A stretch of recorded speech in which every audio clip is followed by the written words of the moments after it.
तो सारे संसार का जो आधार है वो सत्य है। सत्य सबको ताकत दे रहा है, सत्य सबको चला रहा है। ऐसा नहीं है कि सत्य केवल हिंदुओं का है या सत्य केवल मुसलमानों का या सिख या ईसाइयों का है, वो सबका है। ऐसा कोई है ही नहीं जो बिना सत्य के एक उंगली भी हिला सके। तो क्या है वो सत्य, उसको आज जानेंगे, उसको आज समझेंगे। तो सबसे पहले जानते हैं असत्य क्या है, झूठ क्या है। गीता में क्या बोला गया कि हे अर्जुन, इस दुनिया में दो प्रकार के तत्व हैं, एक असत्य है और एक सत्य है। असत्य क्या है? हे अर्जुन, ये जितने भी शरीर दिखाई दे रहे हैं ये सब असत्य हैं। ये जितनी भी प्रकृति दिखाई दे रही है, सूरज चांद सितारे धरती आकाश, जो कुछ भी दिखाई दे रहा है खुली आंखों से, वो सब असत्य है। क्यों असत्य है? कारण क्या है?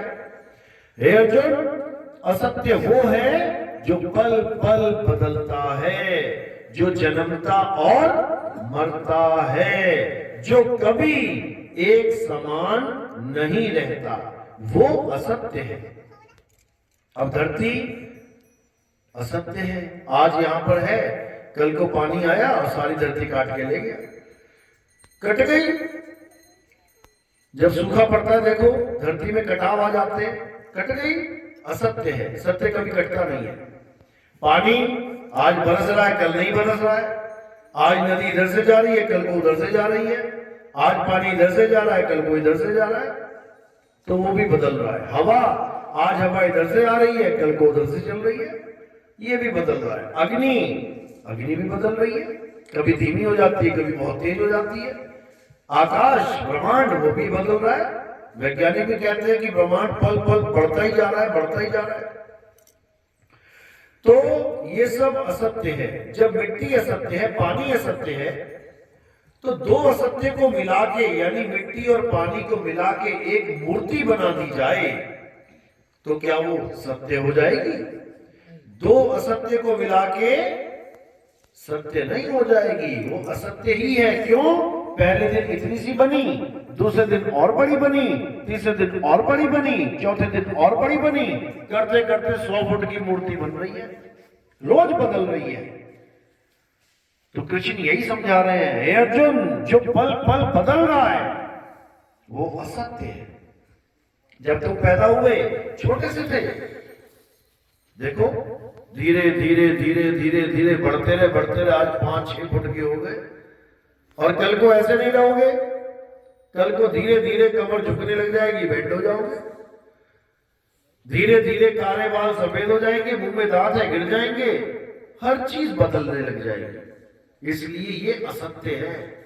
और केवल हमारा ही शरीर नहीं, राम जी का शरीर, हनुमान जी का शरीर, शंकर जी का शरीर, सबका शरीर, राम जी का, शंकर जी का, कृष्ण जी का, सब छोटे छोटे थे। देखो बड़े होते गए होते गए होते गए बदल रहे। छोटे से थे राम जी, गुरु जी के पास गए, जंगल में सीखने विद्या, वहीं सीता से स्वयंवर में जीत के ले आए। देखो छोटे से गए थे और शादी करके ले आए बड़े होके। बदल रहे हैं, हर चीज बदल रही है, कोई ऐसी चीज है ही नहीं जो बदल रही है, क्योंकि ये संसार का नियम ही बदलाव है। प्रकृति का नियम बदलाव है। आज यहां पर इतने सारे लोग बैठे, कल देखना यहाँ खाली होगा, बिल्कुल बदलाव है। आज कोई तीर्थ में मेला लगा है, दुनिया भर के लोग खूब चमाचम, खूब डीजे बज रहा है, खूब नाच रहे हैं, प्रोग्राम खत्म हो गया, सुनसान हो गया। तो ये सब होता ही आएगा, ये बदलाव है। बदलाव में ही असत्य है। और सत्य क्या है? हे अर्जुन, सत्य केवल एक है जो कभी बदलता नहीं है, वो कभी जन्मता और मरता भी नहीं है, उसका कभी जन्म और मरण होता ही नहीं है। ना तो उसे शस्त्र काट सकता है, ना अग्नि जला सकती है, ना वायु सुखा सकती है, ना जल भिगो सकता है। सत्य का कभी भी बाल बांका नहीं हो सकता। तो क्या है सत्य? कुछ याद आया सुन के? क्या है जिसे अग्नि जला नहीं सकती, वायु सुखा नहीं सकती, जल भिगो नहीं सकता? आत्मा। सबने सुना है, किसने नहीं सुना ये नाम कभी? सबने सुना है आत्मा नाम? हाथ खड़े करो जरा, जिस जिसने सुना है वो करना। सबने सुना है। देखो, एक भी ऐसा नहीं होगा जिसने आत्मा नाम नहीं सुना। अपनी अपनी आत्मा लेके आए हो सब? किसी की घर तो नहीं छूट गई? खाना वाना बना रहे हो, जल्दी चलो सत्संग है, वहीं छोड़ के आ गई हो तो चूल्हे के पास, ऐसा तो नहीं ना? सब अपनी अपनी आत्मा लेके आए ना? जल्दबाजी में पता लगा टीवी देख रहे थे, वहां टीवी के पास पड़ी रहेगी, तुम जल्दी से भागा इधर। सब अपनी अपनी आत्मा लेके आए हो। ऐसा कोई भी नहीं है जो अपनी आत्मा कहीं छोड़ के आ गया हो। सब अपनी अपनी आत्मा लेके आए हो। जैसे सब अपने अपनी चप्पल लेके आए हो, सब अपने अपने जूते लेके आए हो, अपने अपने मोबाइल लेके आए हो। अभी सबकी चप्पलें यहां रख दें और बोला जाए अपनी अपनी चप्पल उठा लो, सब उठा लेंगे। अपनी अपनी की पहचान है। अभी सबके मोबाइल रख दिए जाए, ले ले भैया अपना मोबाइल, सब अपना अपना लेके चले जाएंगे, क्योंकि सब लोग उन चीजों को जानते हैं जो वो साथ में लेके घूमते हैं। अब घूमते तो बेटा आत्मा को भी लेके हो। ऐसी कोई जगह नहीं है जहां आत्मा को लेके नहीं घूमते। लेकिन अभी तुमसे पूछा जाए आत्मा होती कैसी है? आत्मा काली है, गोरी है, लंबी है, मोटी है, छोटी है, नाटी है, गोल है, चकोर है, कैसी है? ठंडी है, गर्म है, ऊंची है, नीची है? कोई जवाब नहीं दे पाएगा। किसने अपनी आत्मा को जाना है? हाथ खड़ा करना। किसी ने अपनी आत्मा को जाना आज तक? शरीर को सबने जान लिया ना? हजारों फोटो में तुम्हारी फोटो कौन सी है एकदम निकाल लोगे, ये हूं मैं, ये कैसे पहचाना? अपने शरीर से, क्योंकि तुमने आज तक शरीर को ही जाना है। खुद के शरीर को जाना, अपने माँ बाप के शरीर को जाना, अपने पति के शरीर को जाना, बच्चों के शरीर को जाना, गांव वालों के, शहर वालों के, देश वालों के शरीर को जाना, लेकिन आत्मा को नहीं जान पाए। ना अपनी आत्मा को जान पाए, ना अपनी माँ की आत्मा को जान पाए, ना अपने भाई बहन पति बच्चों की आत्मा को जान पाए।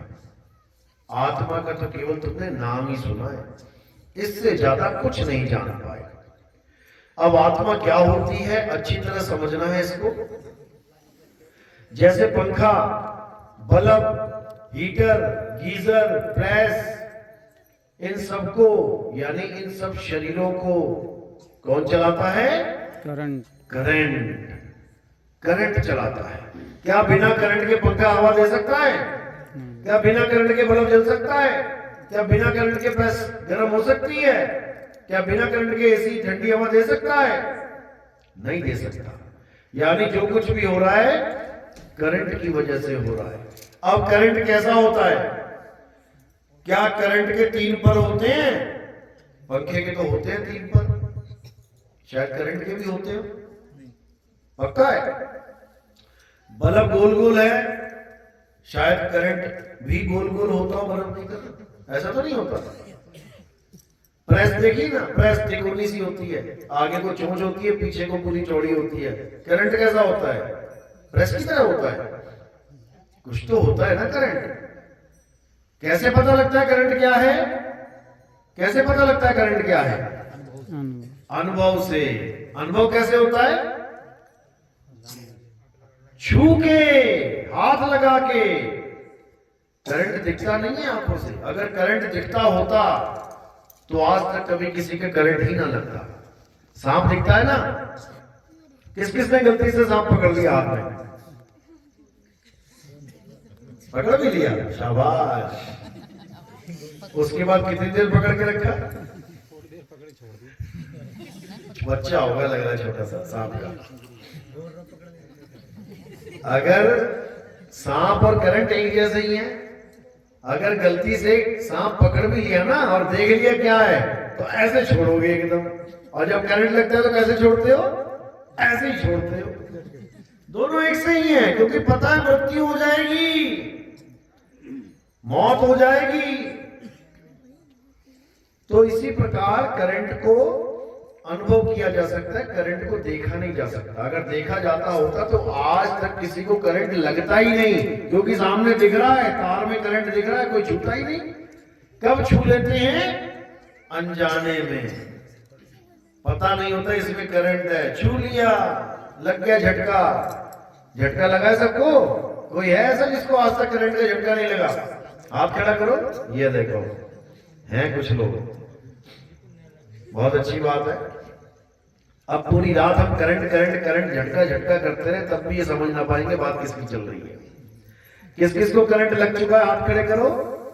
सारे करंट खाए हुए हैं, बचा कोई भी नहीं है।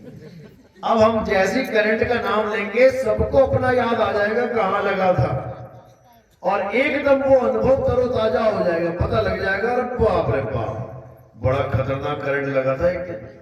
उस अनुभव को आप सारी उम्र याद रख सकते हो। लेकिन जिसने कभी करंट का झटका खाया ही नहीं उसको तुम सारी रात समझाते रहो करंट का बड़ा तगड़ा झटका होता है, कैसा होता है, ऐसा ऐसे लगता है, अरे नहीं भाई इससे भी ज्यादा ऐसा, अरे नहीं इससे भी ज्यादा ऐसा। अरे भैया ऐसे नहीं पता लगेगा, छू के पता लगेगा। जिस दिन छू लेगा उस दिन ऐसे ऐसे ऐसे करेगा आप समझ में आ गया भैया कैसा, ऐसे नहीं समझ में आ सकता। तो इसी प्रकार आत्मा भी ऐसे समझ में नहीं आ सकती। मैं सारी रात चिल्लाता रहूं आत्मा आत्मा आत्मा, तुम सुन तो लोगे लेकिन तुम्हें समझ में नहीं आएगा ये आत्मा क्या होती है। आत्मा करंट का बाप है। करंट केवल मशीन चलाता है, मुर्दे को चला सकता है क्या? कोई आदमी मर जाए तो उसके स्विच लगा दो नाक में, शायद चल पड़े, चल जाएगा क्या? करंट भी आ गया तब भी नहीं चल पाया। तो सोचो एक आत्मा कैसे चला रही है इसको। ये सारी बॉडी, ये शरीर मिट्टी का, आत्मा चला रही है। सोचो कितना जबरदस्त झटका दे रही होगी ये बॉडी को, जो मुर्दे को जिंदा कर रखा है। मुर्दा है ये शरीर। किसको लगता है शरीर जिंदा है? किसको लगता है कार जिंदा है? कार जिंदा है कि मुर्दा? कार जिंदा होती है कि मुर्दा? मुर्दा। मुर्दा तुमसे 1000 गुना तेज भाग रही है। तुम 20 की स्पीड में भागते हो, वो 220 में भाग रही है। मुर्दा भाग रहा है, मतलब देखने में लग रहा है कि वो जिंदा है। क्यों? खूब जा रही है उड़ती हुई, धुआं उड़ाती हुई, खा भी रही है निकाल भी रही है, पेट्रोल खा भी रही है, धुआं निकाल भी रही है, भागती चली जा रही है। अब चलती चली जा रही है, इसलिए अगर कोई उसको कहने लग जाए कि कार तो जिंदा होती है, मैंने देखी है चलती हुई, मैं देखता हूं वो चलती हुई, कि जिंदा होती है वो, तो क्या जिंदा हो गई वो? नहीं हुई। इसी प्रकार हम रोज देखते हैं शरीरों को चलते हुए, हम रोज देखते हैं शरीरों को खाते हुए पीते हुए, हम रोज देखते हैं शरीरों को भागते हुए, नहाते हुए, धोते हुए। तो केवल चल रहे हैं, खा रहे हैं, पी रहे हैं कार की तरह, तो क्या वो जिंदा हो गया? नहीं हुआ। शरीर जिंदा नहीं है, शरीर को जिंदा किया गया है। कार चलती नहीं है, कार को चलाया गया है। इसको समझ लेना है बस अच्छी तरह। कार किससे बन रही है? लोहे से, रबड़ से, प्लास्टिक से। बस 3 ही चीजें होती है कार में, और एक हवा भर दो, सारा सिस्टम वही है, पेट्रोल डाल दो। इसी प्रकार ये शरीर किससे बना है? 5 तत्वों से। आकाश, अग्नि, वायु, पृथ्वी और जल। इन 5 तत्वों में से जिंदा कौन है? किसको तुम मिलने जाते कहते हो और कैसी हो हवा बहन? हाँ बहुत अच्छी हो। कितनी स्पीड से चल रही हो? आज तो 40 से चल रही हूँ। ऐसा तो नहीं हुआ कभी? तालाब में जाते हो और पानी भैया कैसे हो? आज कितना तापमान है? आज तो मैं 30 डिग्री सेंटीग्रेड हूँ। ऐसा तो नहीं होता कभी। यानी तुम कितना ही 5 तत्वों के आगे बोलते रहो, वो कभी पलट के जवाब नहीं देगा। लेकिन 5 तत्व तो ये भी हैं, 5 तत्वों का ये शरीर है। कैसे पलट पलट के जवाब दे रहा? फटाफट तुम बोल तो सही। 1 गाली दे 4 देगा, 10 गाली दे 100 देगा, 1 घूसा मार 20 मारेगा। ये मुर्दा, जिसको हम मुर्दा कह रहे हैं, खूब गालियां दे रहा है, खूब लड़ रहा है, झगड़ रहा है, खूब नाच रहा है। किसकी वजह से? कौन है जो इसको सारी ताकत दे रहा है?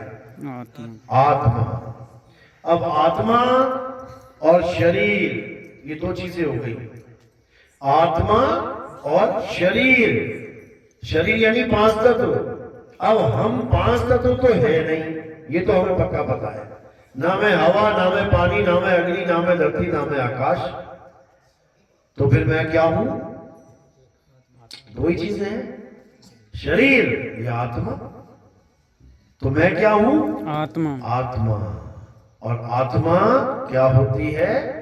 अविनाशी, अजर, अमर, यानी शरीर के मारे जाने पर भी आत्मा कभी नहीं मरती। अगर शरीर के मर जाने पे आत्मा मर जाए तो स्वर्ग और नरक कौन जाए? फिर कार्ड में क्यों लिखवाते हो कि पिताजी का स्वर्गवास हो गया? क्या मतलब होता है स्वर्गवास का? स्वर्ग में वास, यानी पिताजी पहले गांव की झोपड़ी में रहते थे, इधर टूटी फूटी झोपड़ी थी, अब मर के चले गए स्वर्ग में, राजा इंद्र के साथ बैठेंगे सिंहासन पे अब, यानी उनका प्रमोशन हो गया। अब वो टूटी हुई झोपड़ी में नहीं, अब राजा बन के बैठे हुए हैं स्वर्ग में। तो शरीर की मौत हो गई और पिताजी कहां चले गए? स्वर्ग में। तो मरा कौन? शरीर।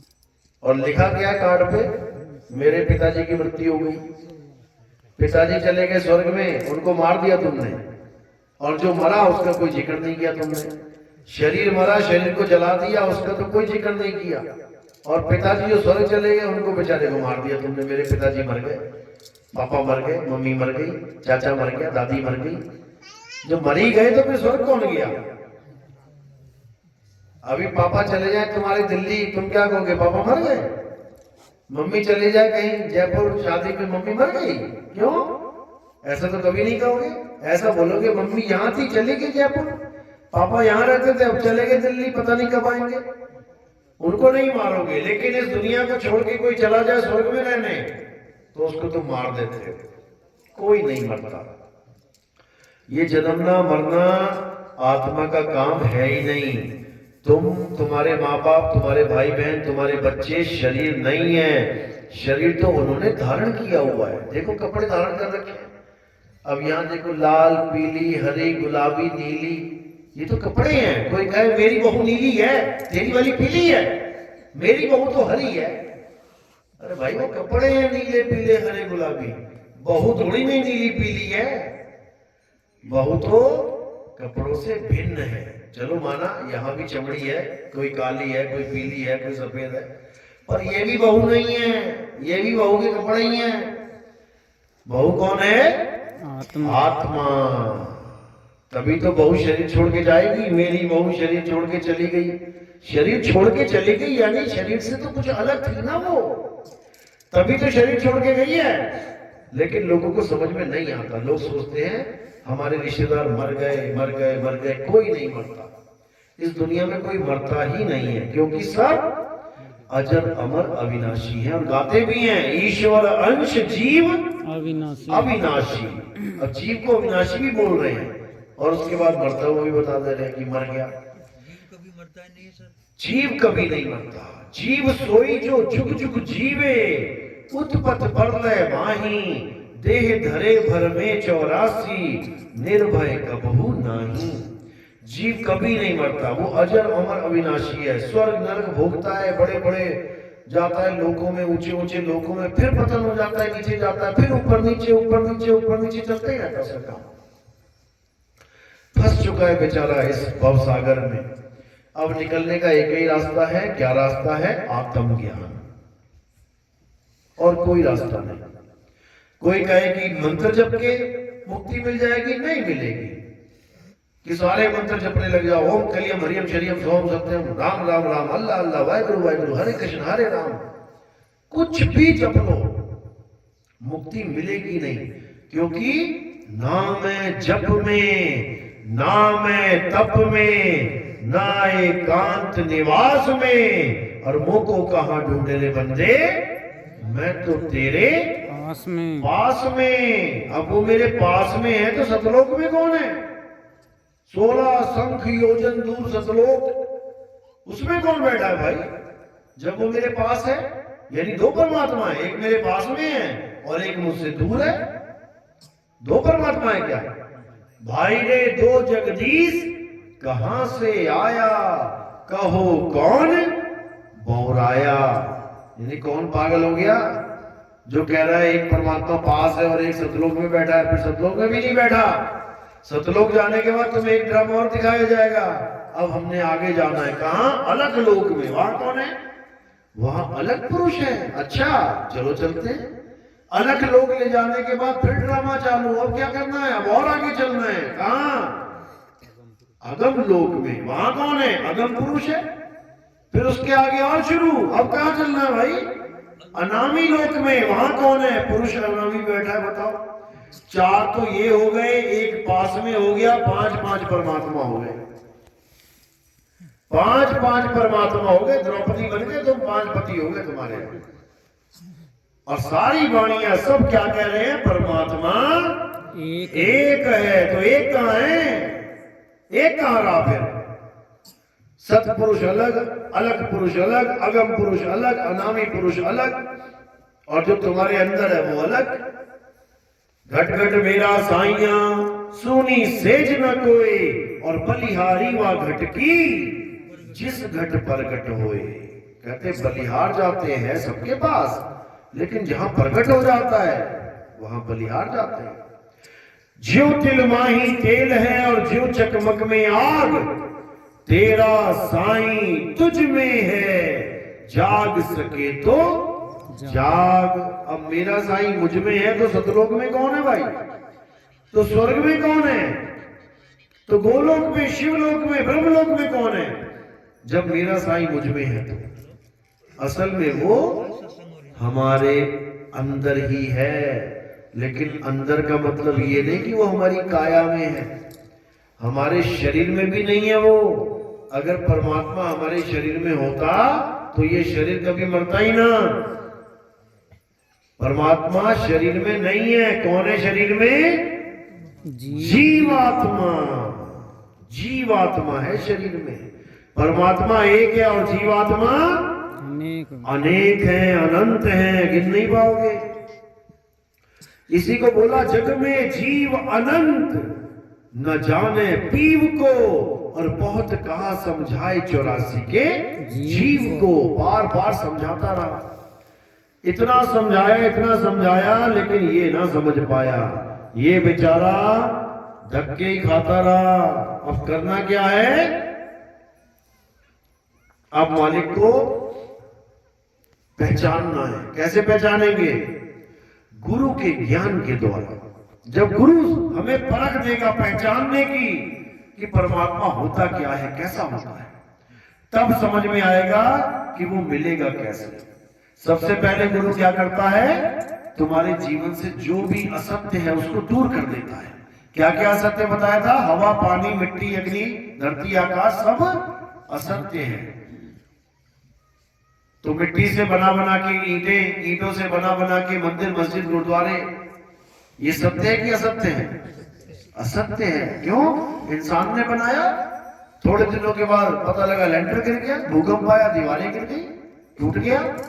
असत्य है। मूर्ति बनाई इंसानों ने, सत्य है कि असत्य है? असत्य है। मूर्ति भी टूट जाएगी। भले तुम कितनी लाखों की मूर्ति ले आओ, मंदिर में रखते रखते एकदम गिर जाए और उसकी उंगली टूट जाए, और रखोगे क्या? अब क्या हो गया उसको? भगवान की उंगली टूट गई तो फेविकॉल से लगा दो? नहीं लगाओगे। क्या करोगे? लाखों की मूर्ति होगी, चल भाई वाह। और अपने बच्चे का हाथ कट गया तो क्या करोगे? चल बच्चे बाहर। उसको नहीं। वो क्यों? वो तो बच्चा है, वो तो भगवान है। भगवान को फेंक सकता हूं, बच्चे को नहीं फेंक सकता।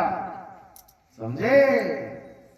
भगवान की उंगली टूटी, उंगली भी नहीं, उंगली का नाखून टूटा, चल बाहर। बच्चे की उंगली छोड़, हाथ कट गया, चल अंदर। ये है हाल हमारा, और हमें चाहिए भगवान। तो ये सब अज्ञान है। ये इंसानों ने मूर्तियां बनाई हैं, बड़ी बड़ी मूर्तियां, छाती